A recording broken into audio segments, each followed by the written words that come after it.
Hello and welcome to Bounty and Comics. My name is John Trent. I'm the founder and editor-in-chief at Bounty and Comics. Today I got a story about Star Wars, the Force, and the High Republic.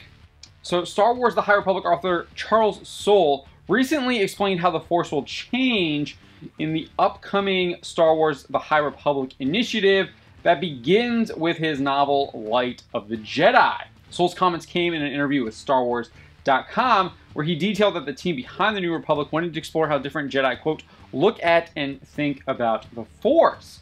Using Avar Kriss as an example, Soule explained, and Avar Kriss in particular is one of the first characters we meet doing this, and she experiences the Force as basically a song, a huge symphony of voices and instruments, assonance and dissonance, and all these different things, harmony and counter-harmony, and all of these different things that really anytime you look around our world you see it. You may not hear it, but life is a symphony, and so that's how she experiences the Force.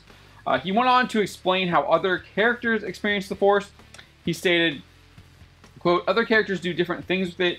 You have a very cool Padawan and Master team, Bell Zettifar and Loden Greatstorm, and they each have their own way of experiencing the Force.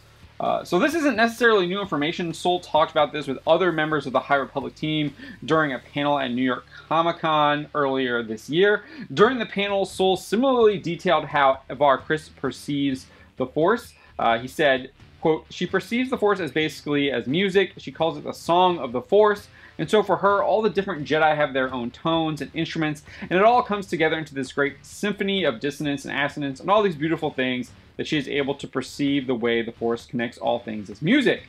But through the manuscripts, we see that other Jedi also have their own way of relating to the Force, because the Force is obviously an energy field that binds us and connects all things as Yoda describes it, but that's Yoda's perception of it. He then compared Kriss to the Wookiee Jedi Burryaga.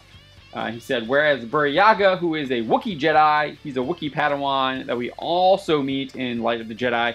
He sees the Force as a great force because he's obviously from Kashyyyk, and he's a Force being, so he sees himself as one leaf on a great tree that's part of a great forest, that's part of a great world that's all just interconnected. So those are just a few, but we really have tried to lean into the idea that every Jedi has their own connection to their Force, and that allows them to experience it in their own way, which has really been great for the storytelling, I think. So back to this interview with StarWars.com.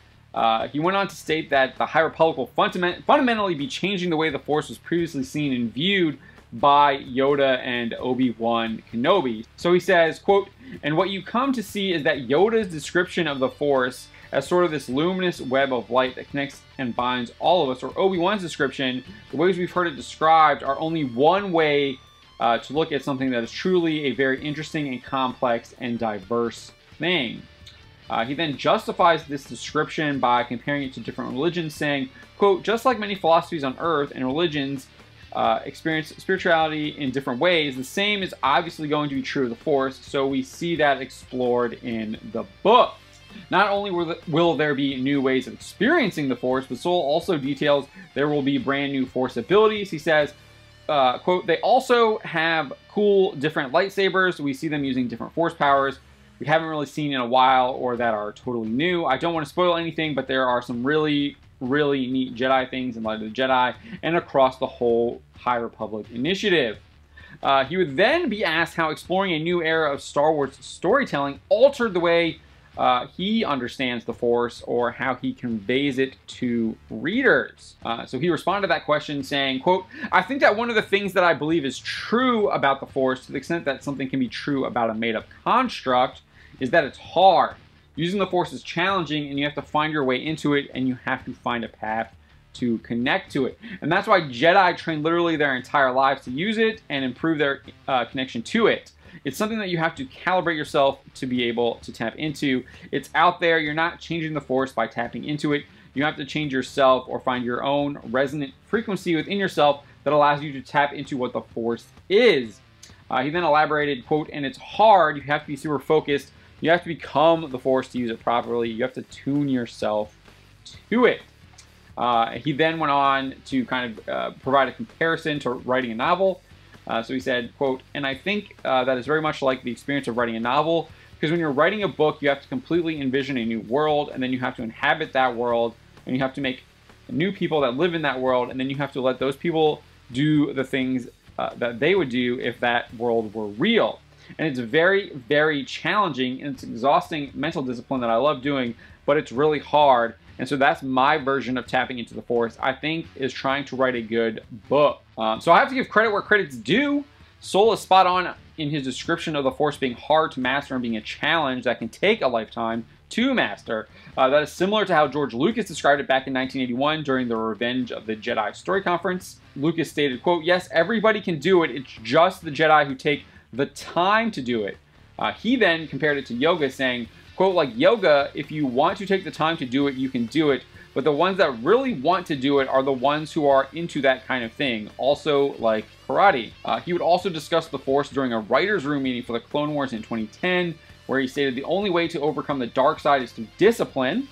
The dark side is pleasure, biological and temporary and easy to achieve. The light side is joy, everlasting and difficult to achieve. A great challenge. Must overcome laziness, give up quick pleasures, and overcome fear, which leads to hate. So I think Soule got it right there. That's pretty much how Lucas described it in 2010. It's also very similar to how he described it in 1981, being a challenge, being difficult, and that it takes almost a lifetime to master it, as we see with like Yoda and Obi-Wan. However, as for Soule's claims about the Force being perceived differently, this appears to contradict how George Lucas described the origins of the Force in his interview with Charlie Rose back in 2015.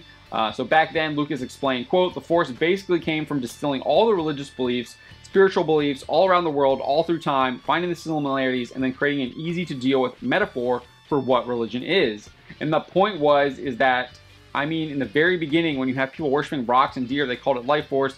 They called it the Force. That's what it was. And so where did the name come from? It came from basically life force of what the more primitive religions believed in. He then elaborated and quote, "And then you go through all the other religions and they have the same thing. You know it's all the same. Whether you believe in God, don't believe in God, believe in religion, don't believe in religion. The issue is that you either don't believe there's anything else out there," which is a little, I think, hard to live with at the same time.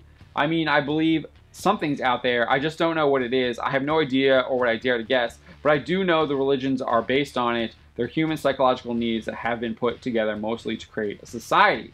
So he does kind of get a little sidetracked speaking with Charlie Rose in that discussion, but I think he makes it clear that he was taking from other religions and philosophies and spiritual practices and condensing it into the Force. It doesn't appear that the Force would be experienced by different people who believe in different religions or have different philosophical or spiritual practices, as Soule is now kind of saying how that's how the Force will work. So I want to know what you think of Soule's comments. Do you think these changes to the Force are positive? Do you think they're negative? Are you interested in seeing what happens with the Force in the High Republic? Personally, for me, I just think this is anathema, what they're doing. I'm fine with introducing new Force abilities. I think that could be interesting as long as they're believable. But as far as kind of having these different characters perceiving the Force in a different way, I just think that's utterly ridiculous. And I don't think that's kind of how Lucas envisioned it from what we've heard him say and how he's actually shown it in multiple mediums, whether through the movies or through animation in the Clone Wars as well. So let me know what you think. Leave a comment below. My name is John Trent, and you've been watching Bounding into Comics. I'll have another video for you tomorrow.